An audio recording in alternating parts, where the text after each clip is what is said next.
வணக்கம் நண்பர்களே, நான் உங்கள் குமுதா. சுட்டி கார்ட்டூன் ஸ்டோரிக்கு உங்களை அன்புடன் வரவேற்கிறேன். இன்றும் ஒரு அழகான சுவாரஸ்யமான கதையுடன் உங்களை சந்திக்க வந்திருக்கிறேன். வாங்க கதைக்குள் போகலாம். ஒரு ஊர்ல ஒரு அழகான பசுமையான கிராமம் இருந்துச்சாம். அந்த கிராமம் பார்க்கவே அவ்வளோ அழகா இருக்கும். எங்க பார்த்தாலும் உயரமான மரங்கள், பச்சை பசேல்னு வயல்வெளிகள், அப்புறம் குட்டி குட்டியா அழகான வீடுகள் இருக்கும். அந்த கிராமத்தோட நடுப்பகுதியில ஒரு பெரிய பழமையான ஆலமரம் ஒன்னு இருந்தது. அந்த ஆலமரத்துல ஒரு பச்சை கிளி வாழ்ந்து வந்தது. அந்த கிளி பார்க்கவே ரொம்ப அழகா இருக்கும். மூக்கு நல்ல செவப்பா, இறக்கைகள் நல்ல பச்சையா இருக்கும். ஆனா அந்த கிளிக்கு ஒரு சின்ன கெட்ட பழக்கம் இருந்தது. அதுக்கு தன்னோட அழகை பத்தியும் தன்னோட இனிமையான குரலை பத்தியும் ரொம்பவே தலைக்கணம். அதாவது பயங்கர கர்வம். இந்த காட்டிலேயே என்னை விட அழகான புத்திசாலியான பறவை யாருமே இல்ல அப்படின்னு அது மனசுக்குள்ள நினைச்சுக்கிட்டே இருக்கும். மற்ற பறவைகளை எல்லாம் அது மதிக்கவே மதிக்காது. இப்படி இருக்கும்போது ஒரு நாள் கிளி அந்த ஆலமர கிளையில ஜாலியா உட்கார்ந்திருந்தது. அப்போ அதுக்கு பக்கத்துல ஒரு குட்டி சிட்டுக்குருவி பறந்து வந்து உட்கார்ந்தது. அந்த சிட்டுக்குருவி ரொம்ப குணம் நல்லது. அது கிளிய பார்த்து ரொம்ப அன்பா, கிளியண்ணா கிளியண்ணா, இன்னைக்கு அந்த பக்கத்து வயல்வெளியில நிறைய நல்ல பழங்கள்லாம் பழுத்து தூங்குது. நாமெல்லாம் ஒன்னா சேர்ந்து போய் ஜாலியா பேசிட்டே சாப்பிடலாமா அப்படின்னு கூப்பிட்டது. அத கேட்ட உடனே இந்த கிளிக்கு கோபம் வந்துருச்சு. அது கேலியா சிரிச்சுக்கிட்டே, ஹே சிட்டுக்குருவி, நான் யாரு தெரியுமா? எவ்வளவு அழகான பறவை! உன்ன மாதிரி சாதாரண ஒரு பறவை கூட உட்கார்ந்து நான் சாப்பிடணுமா? எனக்கு யாரோட உதவியும் தேவையில்ல. நான் நினைச்சா எனக்கான உணவை நானே தேடிக்குவேன். நீ முதல்ல இங்கிருந்து கிளம்பு அப்படின்னு ரொம்ப திமிரா கர்வமா பேசுச்சு. பாவம், அந்த சிட்டுக்குருவி ரொம்ப வருத்தப்பட்டு அமைதியா அங்கிருந்து பறந்து போயிடுச்சு.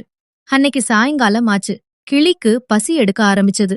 சரி, நாம தனியா போய் நல்ல பழமா சாப்பிடலாம்னு பறந்து போயிட்டு இருந்தது.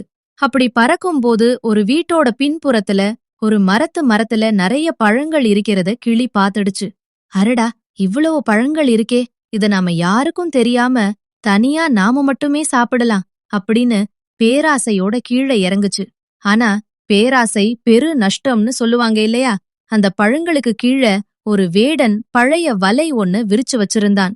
பசியிலும் கர்வத்திலும் இருந்த கிளி அத கவனிக்கவே இல்ல. அது பழத்தை கொத்த போன வேகத்துல டக்குன்னு அதோட கால்கள் அந்த வலையில மாட்டிக்கிச்சு.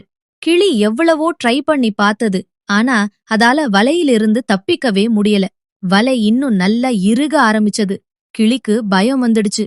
ஐயோ, யாராவது என்ன காப்பாத்துங்க, ப்ளீஸ் என்ன காப்பாத்துங்க அப்படின்னு பயத்துல சத்தமா கத்த ஆரம்பிச்சது. அப்போ தற்செயலா அந்த பக்கமா பறந்து போயிட்டு இருந்த நம்ம குட்டி சிட்டுக்குருவி கிளியோட அலறல் சத்தத்தை கேட்டுச்சு.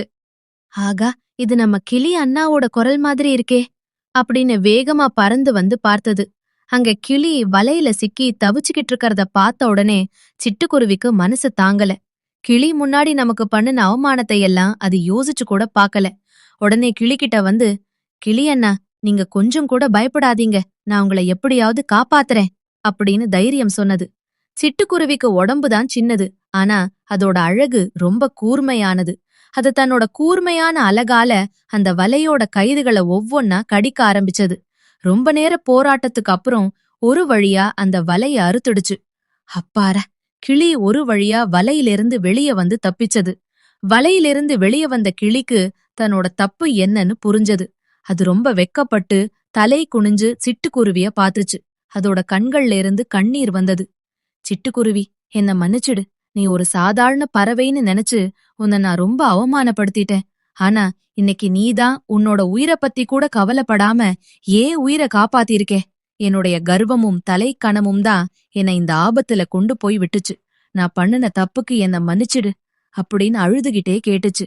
அதை கேட்டு சிட்டுக்குருவி அழகா சிரிச்சுக்கிட்டே, பரவாயில்ல கிளி அண்ணா, இத மனசுல வச்சுக்காதீங்க. இந்த உலகத்துல யாரும் யாரையும் விட உயர்ந்தவங்களும் இல்ல, தாழ்ந்தவங்களும் இல்ல. எல்லாரும் சமந்தான்.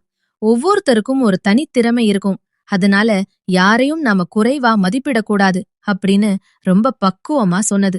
அன்னையில இருந்து அந்த கிளி தன்னோட கர்வத்தை எல்லாம் தூக்கி போட்டுட்டு காட்டில் உள்ள எல்லா பறவைகளோடும் ரொம்ப அன்பாவும் ஒற்றுமையாவும் வாழ ஆரம்பிச்சது. நண்பர்களே, இன்றைய கதை உங்களுக்கு பிடித்திருக்கும் என்று நம்புகிறேன். இந்த கதையிலிருந்து நீங்கள் என்ன பாடம் கற்றுக்கொண்டீர்கள் என்பதை கமெண்டில் சொல்லுங்கள். கதை பிடித்திருந்தால் ஒரு லைக் செய்யுங்கள். உங்கள் நண்பர்களுடனும் பகிருங்கள். இன்னும் இதுபோன்ற அழகான கார்ட்டூன் கதைகளை பார்க்க சுட்டி கார்ட்டூன் ஸ்டோரி சேனலை சப்ஸ்கிரைப் செய்து பெல்லை அழுத்த மறக்காதீர்கள். நான் உங்கள் குமுதா. அடுத்த ஒரு புதிய சுவாரஸ்யமான கதையுடன் மீண்டும் சந்திப்போம். நன்றி, வணக்கம்.